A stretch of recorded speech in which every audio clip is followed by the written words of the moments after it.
Assalamualaikum warahmatullahi wabarakatuh. Masih kembali bersama Mas Gilang di segmen Marki Cata. Mari kita cari tahu. Di segmen Marki Cata, mari kita cari tahu ini kita akan membahas ternyata masih ada suku-suku dunia yang tinggal secara nomaden. Bagi teman-teman yang nggak tahu nomaden apa, yaitu nomaden itu jadi gini, kita bahas sejarah ya. Jadi dulu sebelum kita punya rumah, sebelum kita punya tempat tinggal, nenek moyang kita dulu itu dia berpindah-pindah tempat dan menyesuaikan musim. Jadi nomaden itu diartikan berpindah-pindah tempat. Ternyata di dunia ini masih ada suku yang berpindah-pindah tempat dan tidak mempunyai tempat tinggal yang tetap. Jadi setiap bulan atau setiap musim suku-suku tersebut akan mencari tempat yang ideal untuk tempat tinggal sementara suku tersebut. Apa saja? Mari kita cari tahu. Yang pertama yaitu suku nomaden Koskoin. Suku nomaden Koskoin ini sebenarnya berasal dari Turki atau dari bangsa Turk. Namun saat ini suku ini terdapat di Iran. Jadi mereka sampai saat ini masih banyak juga, masih tersebar luas juga. Namun mereka masa jayanya itu pada abad 11 dan abad 12. Dan yang paling terkenal dari suku Koskoin ini merupakan kain wol siras atau kain wol ini berwarna merah, dan kalau ditenun kain ini termasuk kain yang termahal di dunia. Pasti banyak di antara kalian menganggap suku Koskoin ini wah ini orang purba, ini orang ini. Wah, jangan salah.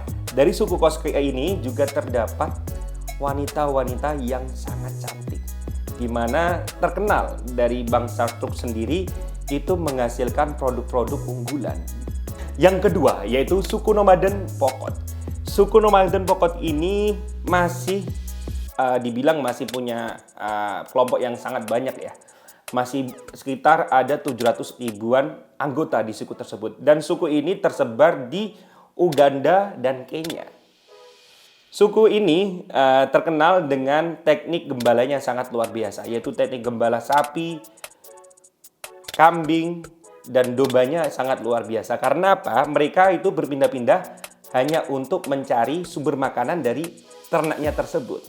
Dan suku ini sangat menjunjung tinggi namanya pendidikan nenek moyang. Jadi suku di sana tidak menyekolahkan anaknya, tapi anaknya harus paham tentang sejarah asal mula dan sejarah-sejarah yang terkait dengan suku Pokot ini. Kalau di Indonesia kayaknya ada yang seperti bukan nomadennya ya, tapi seperti pembelajaran kayak gini. Jadi anaknya tidak diwajibkan untuk masuk sekolah negara, tapi diwajibkan untuk menghafal sejarah dari nenek moyang mereka. Jadi kayak kalau di Jawa itu ada namanya suku Samin. Yang ketiga yaitu suku nomaden Tuareg. Dari suku nomaden Tuareg ini tersebar di Gurun Sahara dan masih banyak populasinya, yaitu sekitar 2 jutaan.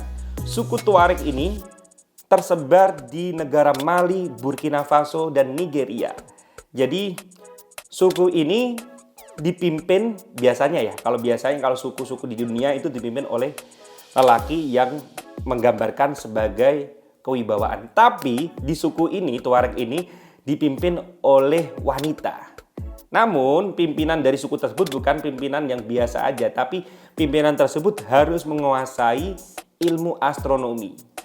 Jadi suku Tuareg ini sangat terkenal dengan ilmu astronomi, bahkan menjadi dasar atau menjadi rujukan ilmu astronomi modern saat ini. Dan suku Tuareg ini ternyata sudah ada di Gurun Sahara sejak abad ke-4 dan abad ke-5. Jadi sejak abad ke-4 itu sudah ada. Wah, luar biasa. Yang keempat yaitu suku nomaden Kochi atau Kuci. Bisa sama aja lah, beda O sama U, tapi bisa disebut Kochi, bisa disebut Kuci. Suku nomaden ini terdapat di gurun di daerah Afghanistan. Jadi sampai sekarang suku Kochi ini masih terdapat hampir populasinya 2,4 jutaan. Namun sebagian besar dari suku Kochi juga sekarang juga sudah menetap. Dan tersisa 1,5 jutaan yang tinggal nomaden. Jadi suku Kochi ini menggantungkan hidupnya dari hasil berjualan domba gembala. Jadi keseharian mereka itu gembala. Jadi mereka nomaden seperti hanya suku yang sebelumnya.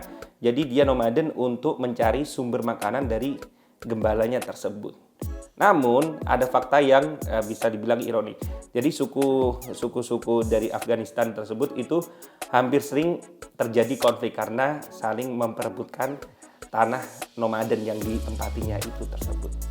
Yang kelima yaitu suku Badui atau bisa disebut Badawi juga bisa, dan suku ini tersebar di Arab. Suku Badawi ini merupakan salah satu suku yang mempunyai populasi yang sangat besar, dan mereka menggantungkan hidupnya dari menggembala onta dan domba juga. Dan kenapa mereka berpindah nomaden gak tempat? Karena di Arab sana atau di daerah gurun-gurun sana itu mereka berpindah-pindah tempat untuk mencari sumber air. Kalau di Indonesia alhamdulillah sumber air so dekat. Jadi kita sudah seharusnya bersyukur banget lah tinggal di Indonesia ini. Jadi suku Baduy ini mempunyai bahasa yang sangat dijaga, yaitu bahasa Arab, dan konon bahasa Arab yang paling murni itu adalah bahasa Arab dari suku Baduy ini. Yang terakhir atau yang keenam yaitu suku Tlingit. Suku Tlingit adalah suku satu-satunya yang masih bertahan saat ini yang berada di benua Amerika. Dan suku Tlingit ini tinggal di British Columbia dan tinggal di daerah sekitaran tebing Alaska. Jadi suku Tlingit ini sebenarnya itu merupakan salah satu suku terbesar. Namun saat ini hanya tersisa hanya sekitar 15 ribuan. Karena apa? Seperti hanya suku aborigin, seperti suku Maya, seperti suku Indian yang terdapat di Amerika. Suku ini ternyata secara sistematis memang musnah gara penjelajah Eropa yang datang pertama kali saat itu membawa penyakit. Dan nantilah kita bahas nanti penyakitnya apa, kita bahas di segmen lain.